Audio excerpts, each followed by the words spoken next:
All right. So currently speaking, while I'm recording this, the Minnesota Timberwolves have the best record in the NBA. They have the number one rated defense in the NBA with great defenders. Of course, they got a rim protector in Rudy Gobert, who is what won Defensive Player of the Year once or twice, maybe. Been first team all defense. So you got the rim protector, and then on the perimeter, you got Anthony Edwards, that is probably one of the best defenders since, I don't know. Jimmy Butler was a really good defender. He still is, but I think him being a little older, Anthony Edwards might be creeping up into that lockdown defender range. With Drew Holiday and Jimmy Butler, stuff like that. He might make first team all defense this season. Along with maybe Shea Gilgeous, right? And De'Aaron Fox is a great defender as well. I like that. So yeah, Anthony Edwards might be a first team all defensive guy. Number one rated defense, number one ranked offense, not ranked offense, but number one record in the league. As far as offense, I think they're top 10, top 12-ish in offense, which is good. It's better than the average. So for you to have the best record, number one rated defense, the number one rated defense is anchored by a big man, but you on the perimeter do what you do as well. It ain't like you got a number one rated defense despite you. That's a difference. That's a difference if I put a bad defender on a team with all other great defenders, and then I try to give you credit for it. Now, that's not what this is for Anthony Edwards. He's a leader on the defense as well. So you get accredited to the results of how good that defense is because you're contributed to it in a great way. So, and then of course he's the go-to guy on offense, averaging 26 points, 6 rebounds, 5 assists, right? So and he's contributed to that top 12-ish offense, right? But most importantly, number one rated team in the league record wise. 8 out of the last 10 games they won. And the reason why I'm talking about this is because every time Kia puts out their MVP top 5 ladder list, Anthony Edwards is not on it. And not only is he not top 5, I don't even think he's top 7. What's the problem? Why do we have such an issue with defense being part of the criteria for MVP? Why do we have, let's take Luka for example.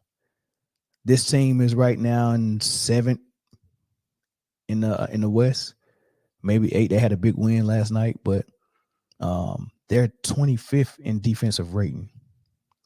They started out the season number 1 in offensive rating, but now that's dropped. They're outside of the top 5, I think. So that's dropped. What their superpower was, they're not even top 5 in net no more. And record wise, I mean, it's not even close. Like, you're almost in the play-in. And they're going to value, for, as a matter of fact, let's go back to my pyramid. Let's go back to my pyramid. Team success is a huge thing. Your record is huge. Your defense is huge, not just your offense. And it seems like the way they want to do this is just to measure the offensive metrics. They just give me the data points for the offense. How many points you getting, how many assists you getting. And if you can add rebounds to that, then you got the trifecta.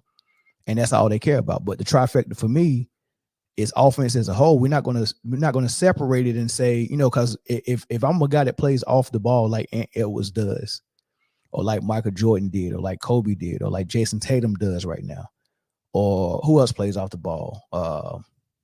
Steph plays off the ball because now, especially with CP3 being there, but Steph, Shea Gilgeous, Alexander, these guys that play off the ball and allow someone else to run the offense, what they bring to the team, what every best player brings to the team first and foremost is their scoring.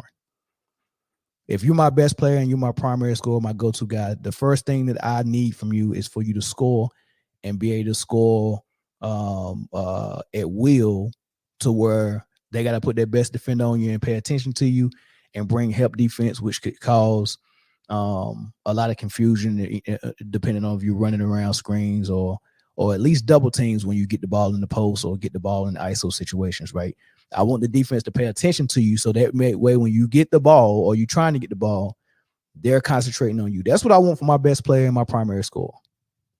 For the most part, everybody in the MVP race does that. Luka does it. Tatum does it. Fox does it. Jokic does it. Embiid does it. And Edwards does it. They all do that. Now, once you get the ball, if the double team does come, I need you to be able to be good enough as a passer to make passes that can lead to good shots.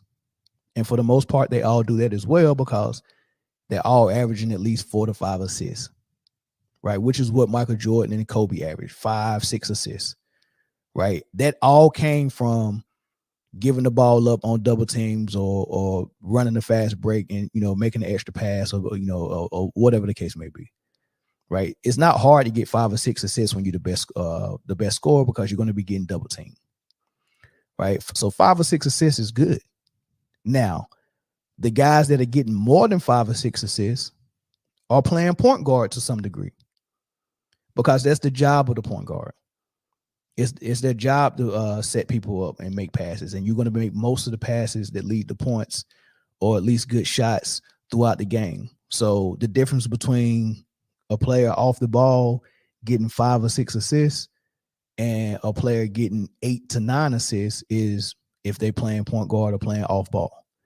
Luka plays point guard, so he's getting 8 assists, 3 more than Edwards, right? You're going to tell me that those 3 assists that Luka is getting is worth more than having the best record and the number 1 rated defense in the league. That's what the MVP voters are telling us. They're telling us the 3 assists that Luka is getting is far more important than the wins the wins and the defense that Edwards is showing us. That's what they're telling us. And I think that's really unfortunate. I think that's unfortunate. I think that's horrible for basketball. I think you're trying to reward a guy that's not really earning it. I think you're placing the emphasis on stats and you're excluding defense and winning out of the equation.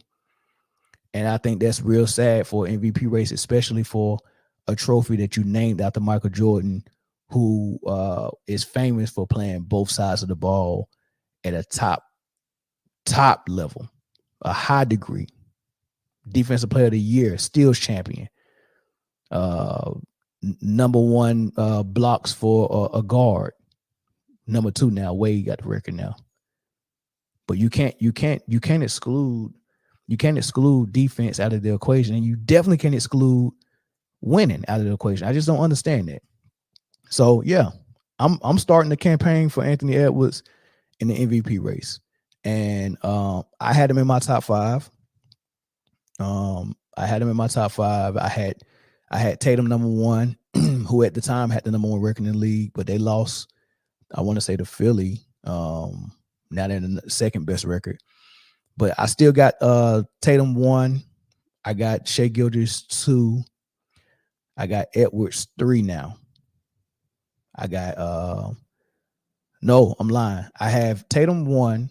I have Embiid 2. I have Shai 3. I have Jokic 4. I have Edwards 5. That's my top 5 right now. And the only reason why Edwards is not higher is because I gotta be honest. Most of these guys are putting up 30 points. So he's just a tad below them in what he's scoring and stuff like that. And but Tatum, SGA, and Edwards, they're and Fox too. They're guys that let the game come to them. They're playing off the ball, and they got other guys that got ability. Like with Fox in his case, Sabonis does a lot with the ball, kind of like Draymond does with Golden State. So that takes away a little bit of Fox's assists because Sabonis is getting about 7 assists a game. And then you got Malik Monk coming in, and he does a lot with the ball. So Fox is really sharing the ball. Even though he's the point guard, he's really sharing it and playing off the ball and tapping into his scoring, because that's what they really need. Scoring is key. Scoring is more important than assisting. Scoring shows more of a ability than assisting, because when you assist, yeah, that shows that you're a willing passer. Number one, it shows that you're willing to pass. It shows that you can pass. But the third part of that shows that the guy that you're passing it to has the ability to make the shot. So even one assist isn't 100% credited to the guy who made the pass. It's really 50-50. 50% of this of the credibility goes to the passer, and 50% goes to the shot maker. But for a guy that got the ability to score and get his own basket, if he makes a play and scores, 100% of that is on him. Scoring is the only thing that can be 100% on the guy and his ability. Assisting, 50%. Defense, 100% on the guy's ability and effort. So scoring and defending is 100% on the guy. Assisting takes two to tangle. Right? But when we see that assist, we give the guy all the credit, almost like this guy, is impossible for him to make this shot if he didn't make that pass. You know what I'm saying? Well, I mean, which it is, if he don't pass it, you don't get the ball. But I'm saying, like, it's like, put it this way. John Stockton, there's a video out there, you can look it up. And a lot of his assists was kind of cheap. Now, we know John Stockton is one of the greatest passes ever, but he has a huge gap on the assist numbers. But when you look at some of his assists, he had at the time the number 2 scorer of all time in Karl Malone. He's down the list now that LeBron jumped up and all this stuff. I think he's number 3 now, maybe 4. I think Dirk might have passed, but I don't know. So he might be 3 or 4. So a top 5 scorer of all time, right? That had post up game. A lot of John Stockton assists would be him coming down, throwing the ball in the post to Karl Malone. Karl Malone getting it, taking 1 dribble, 2 dribble, and then fade away jump shot over the guy. How does that show what Stockton can do as a passer by just throwing the ball in the post to a guy and then letting him do the work? And as long as he didn't take more than 1 or 2 dribbles, you get credited with assists. You get what I'm saying? So all assists are created equal, right? But when you show me the ability to score, I can say, hey, look, that goes to credit what this guy gets in the gym and does. If Klay Thompson is wide open and somebody makes the pass to him, he's still got to make that shot. So him making that shot is based on his ability, what he get in the gym and work on. He's got to be able to make the shot. Just because it don't matter what you do as a passer, you can't help me make that shot. All you did was give me the ball and give me an opportunity. I got to knock it down. You can't help me do that. I don't care if you throw it behind the back, no look, none of that. I don't care how the ball got to me. It's on me to make the shot. You don't get an assist unless I make this shot. And there's nothing you can do to make this shot easier for me except draw a double team. So, I mean, we're going too crazy with assists, and we definitely going too crazy with a triple-double, because now we're going to reward guys that can get close to a triple-double average and say that's MVP material when he don't even play defense. And then you got guys like Anthony Edwards, who has the number 1 rated defense for his team. He's going to be first team all defense, and he's doing the scoring load just like everyone else is, but also has the best record in the league.